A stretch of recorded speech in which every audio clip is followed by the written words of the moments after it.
नमस्कार, मैं हूं आपके साथ सोनम राय। की शुरुआत करते हैं। उत्तराखंड के हल्द्वानी में भाजपा कार्यालय में आयोजित प्रेस वार्ता में सांसद अजय भट्ट और विधायक सरिता आर्या ने नारी शक्ति बंधन अधिनियम को लेकर विपक्ष पर हमला बोला है।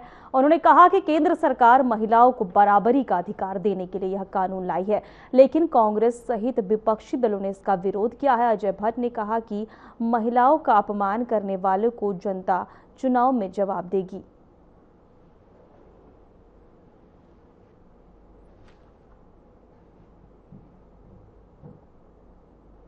ने, सपा ने, डीएमके ने और उनके साथी जितने भी लोग यहाँ पर हैं, इन सब लोगों ने क्या किया है कि एक बहुत बड़ा नैरेटिव सेट किया है हमारे खिलाफ। विपक्षी ने, शॉर्ट में मैं कह देता हूँ, विपक्ष ने, कांग्रेस समेत, कि हमको किसी तरह से लेट डाउन करना है। नारी शक्ति बंधन अधिनियम के बाद जो हमारा डिलिमिटेशन होना था और हमारे देश की मातृशक्ति की सीटें बढ़नी थी, चाहे वो हिंदू हो, मुस्लिम हो, सिख हो, ईसाई हो, जाति, धर्म, वर्ग, क्षेत्र का इससे कोई मतलब नहीं था।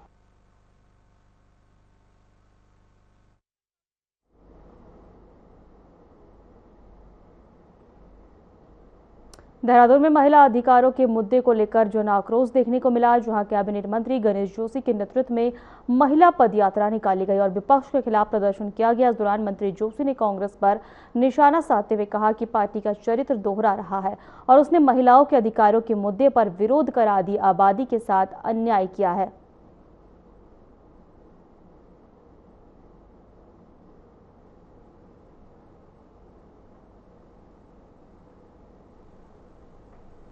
देखिए, कांग्रेस का इतिहास है कि दोहरा चरित्र है, कहती कुछ है, करती कुछ है। और कल सरकार से जो भी चीज बिल का विरोध इस कांग्रेस और उसके सहयोगियों ने किया, ये 71 जो हमारे आदि 71 अरब की जो 71 करोड़ की जनसंख्या, जो आबादी का आधा है, सीधा सीधा उसके साथ अन्याय है। और आने वाले समय में मातृशक्ति इसका जवाब देगी, क्योंकि अब अगर ये पास नहीं हुआ तो अब भविष्य में इसकी संभावना कम दिखाई देती। असल में कांग्रेस कभी भी महिलाओं के हित की बात उन्होंने रखी ही नहीं है। हमेशा कांग्रेस ने जो भी महिलाओं के लिए योजनाएं मोदी सरकार लेके आई है, उसका उन्होंने हमेशा विरोध किया है। जैसे 3 तलाक हो गया, अन्य योजनाएं भी थी, तो उनको लेकर के हमेशा से जो है कांग्रेस विरोध में रही है। वर्तमान समय में लोकसभा में 33% आरक्षण लागू करने के लिए जो है मोदी सरकार प्रयासरत है। उसके लिए वो जो है लामबंद हो गए हैं और मोदी सरकार के विरोध में जो है वो 33% आरक्षण लागू नहीं कर रहे हैं। जबकि 2011 में खुद मनमोहन सिंह की सरकार जो है महिला विधेयक लाई थी और उस पर भी उन्होंने जो है इसी तरीके से रोड़े अटकाए उनके जो सहयोगी दल थे। वर्तमान समय 2023 में नारी शक्ति बंधन योजना का उन्होंने जो है प्रस्ताव पारित किया था और सर्वसम्मति से इसमें सहमति भी बनी थी 33% आरक्षण।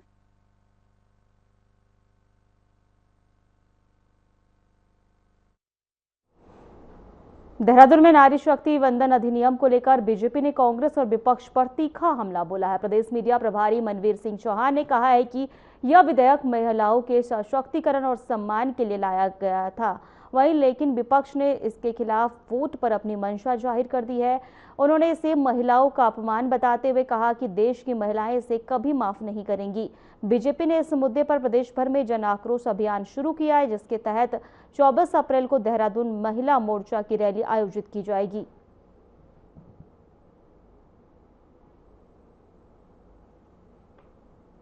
नारी शक्ति बंधन अधिनियम महिलाओं के सम्मान के लिए, महिलाओं के उत्थान के लिए हमारी केंद्र सरकार के द्वारा लाया गया विधेयक था, लेकिन समूचे विपक्ष के द्वारा और कांग्रेस पार्टी के द्वारा जिस तरह से इस अधिनियम के खिलाफ वोटिंग की गई, इस अधिनियम के खिलाफत की गई, उससे ये प्रमाणित होता है कि कांग्रेस पार्टी हमेशा महिलाओं की विरोधी रही है। महिलाएं उत्थान न करें, महिलाओं को के अपमान के लिए उन्होंने हमेशा काम किया है और इस अधिनियम के खिलाफ कांग्रेस और समूचे विपक्ष ने वोटिंग करके एक बहुत बड़ा महापाप किया है।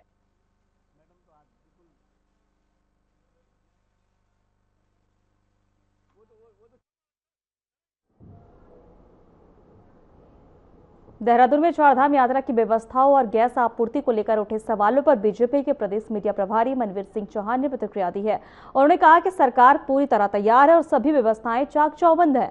वहीं मुख्यमंत्री पुष्कर सिंह धामी स्वयं यात्रा की लगातार मॉनिटरिंग कर रहे हैं ताकि श्रद्धालु और स्थानीय लोगों को किसी तरह की दिक्कत ना हो। उन्होंने बताया कि गैस सिलेंडर की संभावित कमी को देखते हुए अतिरिक्त इंतजाम किए गए हैं। साथ ही प्रशासन को निर्देश दिए गए कि यात्रा के दौरान किसी भी तरह की समस्या न आने दी जाए।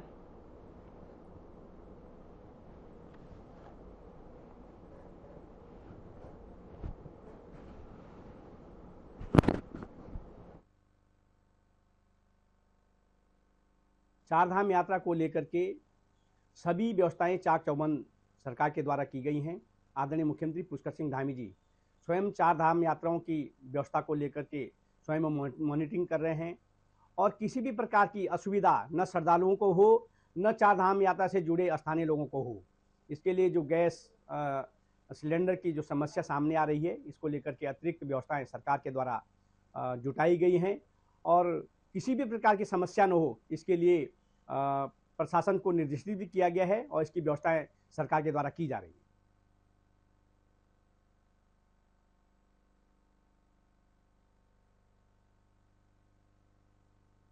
उत्तराखंड कांग्रेस ने 2027 के चुनाव को देखते हुए तैयारियां तेज कर दी है। पार्टी ने संगठन को मजबूती देने के लिए नेताओं की जिम्मेदारी तय करना शुरू कर दिया है। प्रदेश अध्यक्ष गणेश गोदियाल ने प्रदेश के सभी ब्लॉक अध्यक्ष नियुक्त करने के साथ ही पीसीएस की कार्यकारिणी को लेकर भी हाईकमान से बात कर ली है। कांग्रेस प्रदेश अध्यक्ष ने कहा है कि पार्टी पूरी तरीके से तैयार है और इस बार सत्ताधारी दल को सत्ता से बाहर करने के लिए जनता को जागरूक करने में जुटी हुई है।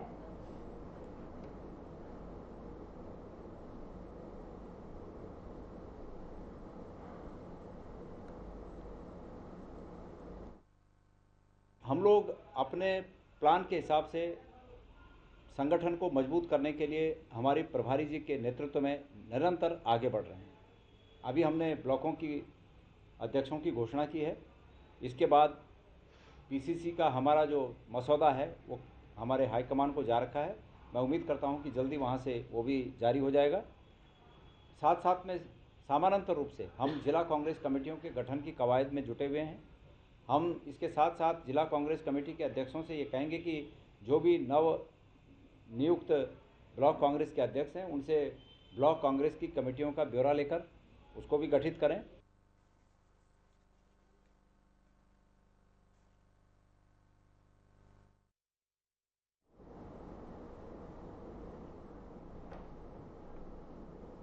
उत्तराखंड कांग्रेस की प्रदेश प्रभारी कुमारी शैलजा 6 दिवसीय दौरे पर उत्तराखंड आ रही हैं। इस दौरान वे गढ़वाल मंडल का दौरा कर संगठन को मजबूत करने और कार्यकर्ताओं में ऊर्जा भरने का काम करेंगी और दौरे को लेकर प्रदेश अध्यक्ष गणेश गोदियाल ने कहा कि भाजपा को कांग्रेस के प्रभारी पर टिप्पणी करने का कोई अधिकार नहीं है। उन्होंने कहा कि कांग्रेस कार्यकर्ता अपने प्रभारी का स्वागत करते हैं, जबकि भाजपा को पहले अपने संगठन के अंदर के असंतोष को दूर करना चाहिए।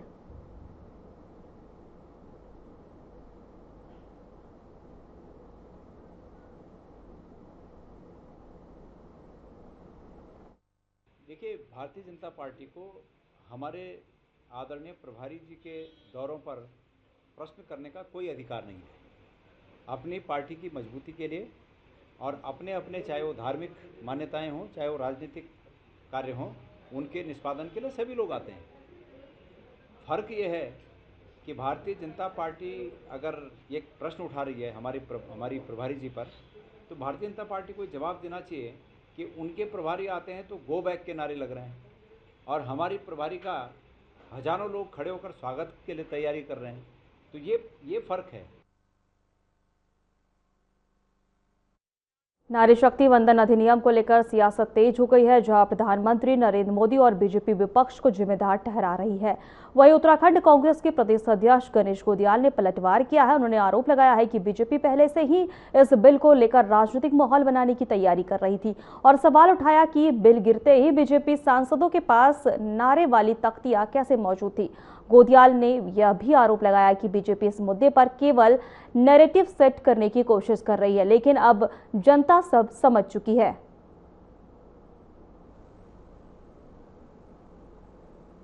कल आप प्रधानमंत्री जी के जब लाइव सुन रहे होंगे तो उन्हीं के चैनल पे 50% लोग उनके खिलाफत में बात कर रहे थे। तो लोग अब इस आशय को समझ गए जो आपने पूछा प्रश्न। आशय यह है कि नैरेटिव सेट करना। आशय महिला आरक्षण को लागू करना नहीं था इनका आशय था नैरेटिव सेट करना। तो ये नैरेटिव सेट करने की भावना आम आदमी समझ गया है। इसका परिणाम है कि उन्हीं के पेज पे बतेरे लोग उनके खिलाफत में बातें लिख रहे थे। तो इस बात को अच्छी तरह समझ गए। आप ये समझिए कि कितनी चालाकी है कि महिला आरक्षण बिल के गिरते ही संसद में भाजपा की महिला नेताओं के पास तख्तियां थी जिसमें नारे लिखे हुए थे। वो कहां से बनी?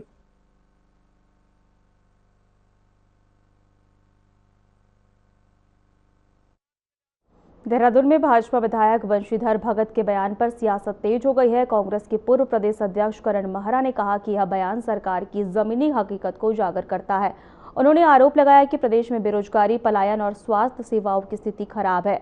महरा ने कहा कि भाजपा वर्षों से नरेंद्र मोदी के नाम पर राजनीति कर रही थी, लेकिन अब उसके नेता खुद सच्चाई स्वीकार कर रहे हैं। उन्होंने कहा कि जनता वास्तविक विकास चाहती है।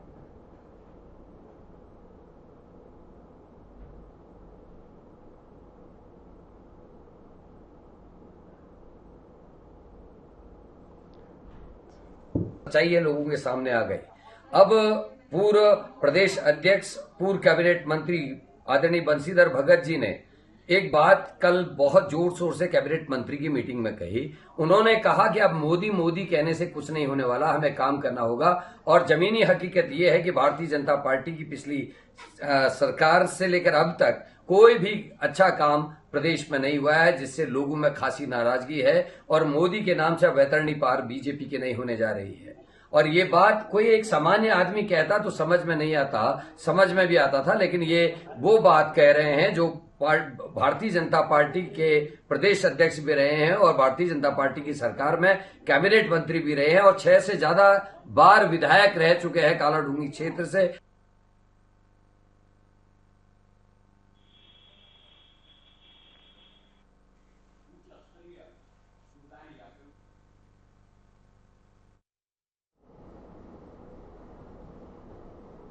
देहरादून में नारी शक्ति वंदन अधिनियम को लेकर सियासत तेज हो गई है। कांग्रेस प्रवक्ता गरिमा दौसानी ने सभी दलों की महिलाओं से एकजुट होने की अपील की है। उन्होंने कहा है कि देश में महिलाओं के खिलाफ अपराध बढ़ रहे हैं और इसके खिलाफ सामूहिक आवाज उठाने की जरूरत है। दौसानी ने कहा कि दुष्कर्म जैसे जघन्य अपराध करने वाला विरोधी होना चाहिए, चाहे वे किसी भी दल से जुड़े हों। उन्होंने इसे राजनीति से ऊपर उठकर महिलाओं की सुरक्षा और सम्मान का मुद्दा बताया।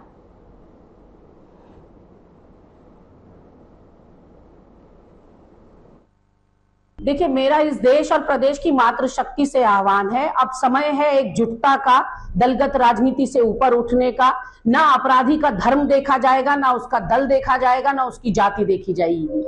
आइए दुष्कर्म में संलिप्त हर अपराधी और हर आरोपी के खिलाफ आवाज उठाएं, एंटी रेपिस्ट कैंपेन शुरू करें। आप तारीख और दिन बता दीजिएगा। मैं भाजपा की नेत्रियों और कार्यकर्ताओं से कहना चाहती हूं कि बेटी और बहुओं के अस्मिता और उनकी इज्जत के साथ समझौता नहीं होना चाहिए।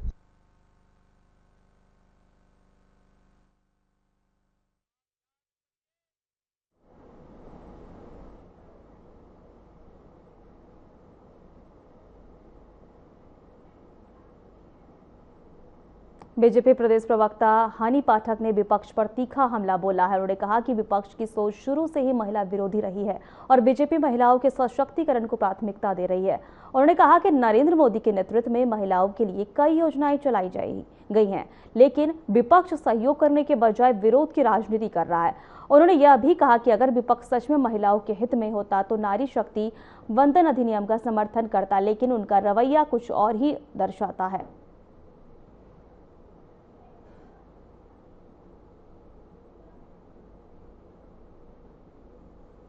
देखिए, ऐसा है, हमें तो शुरू से ही पता रहता है कि ये महिला विरोधी मानसिकता का रहा है विपक्ष, और अगर हम महिलाओं के ऊपर राजनीति कर रहे हैं तो करेंगे, क्योंकि हमारी आधी आबादी महिलाओं की है, और महिलाओं के भविष्य को खिलवाड़ न करते हुए जो भी योजनाएं लानी चाहिए वो हमारे यशस्वी प्रधानमंत्री श्री नरेंद्र मोदी जी ला रहे हैं। लेकिन इनके पेट में किस प्रकार का दर्द हुआ था कि ये अपने परिवार की महिलाओं से इतर किसी और हमारी कार्यकर्ताओं को क्यों महिलाओं के भूमिका में केंद्र में, सांसद में, सदन में बैठते नहीं देखना चाहते।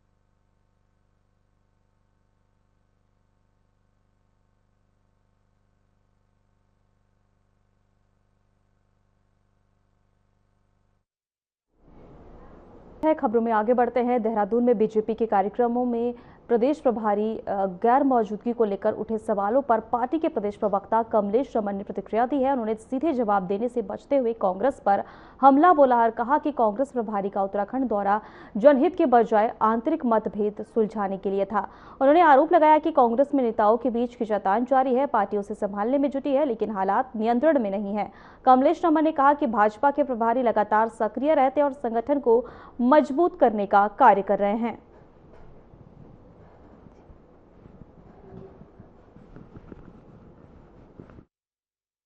देखिए, कांग्रेस की प्रभारी आई है तो मैं एक कहावत बताऊं आपको कि बिल्ली के भाग से बड़ी मुश्किल में छीका फूटा कांग्रेस का, और जो कांग्रेस का फैला हुआ रायता था वो उसको समेटने के लिए आई थी।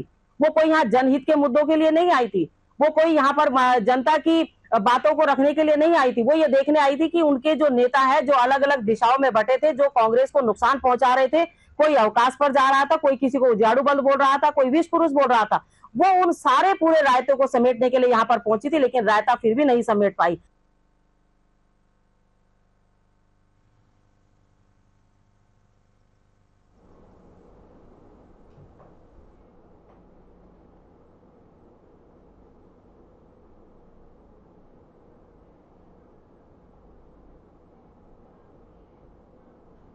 भाजपा के वरिष्ठ नेता और विधायक बंशीधर भगत का एक वीडियो इन दिनों तेजी से वायरल हो रहा है। वायरल वीडियो में वह जो है जल जीवन मिशन को लेकर कार्यकर्ताओं के बीच नाराजगी जताते हुए कहते नजर आ रहे हैं कि इससे जनता परेशान है और 2027 चुनाव में पार्टी को नुकसान हो सकता है। वीडियो सामने आने के बाद सियासी हलचल तेज हो गई है।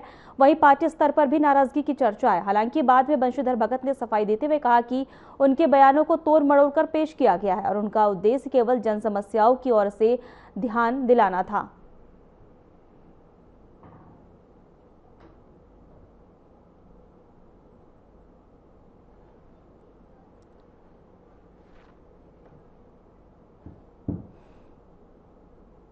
बैठक में जिस प्रकार की चर्चा हुई और जिस प्रकार का उसका अर्थ लोगों ने निकाला, उस पर मुझे बड़ा खेद है, क्योंकि हमने कहीं भी माननीय देश के यशस्वी प्रधानमंत्री मोदी जी के बारे में कोई बात ऐसी नहीं कही, या यशस्वी मुख्यमंत्री जी के बारे में कोई ऐसी बात नहीं कही। हमने केवल ये कहा कि जल जीवन मिशन के कार्य ऐसा होने के बावजूद भी ठीक ढंग से नहीं हो रहे हैं, इनको व्यवस्था करें।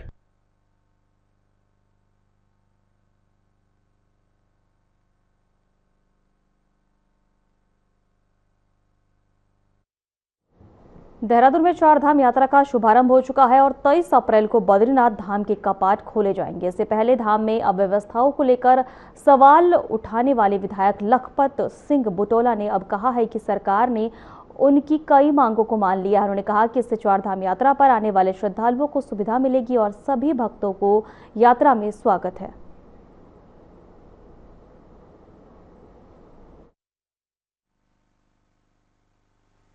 जब ये चार धाम यात्रा के काम चल रहे थे, उसको लेके मैंने कहा कि वहाँ पे जो चार धाम है, विशेषकर बद्रीनाथ के अंदर जो कंस्ट्रक्शन का काम हो रहा है, वो यात्रा से पहले पूरा हो जाना चाहिए, 10-15 दिन पहले। उसको लेके मैंने बातें की थी और सरकार ने बहुत सारे कदम उठाए। जैसे मैंने विधानसभा में भी कहा था और यहाँ भी मैंने कहा है कि यात्रियों की सीमित संख्या पे प्रतिबंध हट जाना चाहिए, वो सरकार ने हटाने का काम किया है। मैंने कहा था यात्रा 10 बजे रात से लेकर सुबह 4 बजे तक बंद रहनी चाहिए, वो भी सरकार ने माना है। और ग्रीन कार्ड मैंने कहा था, जो ग्रीन कार्ड हमारे टैक्सी ड्राइवरों को मिलना चाहिए, वो बशर्ते सरकार ने नहीं किया, लेकिन मैं चाहता हूँ वो भी करेगी। बाकी इससे यात्रा बहुत अच्छी चलेगी और मेरी सबको शुभकामनाएं।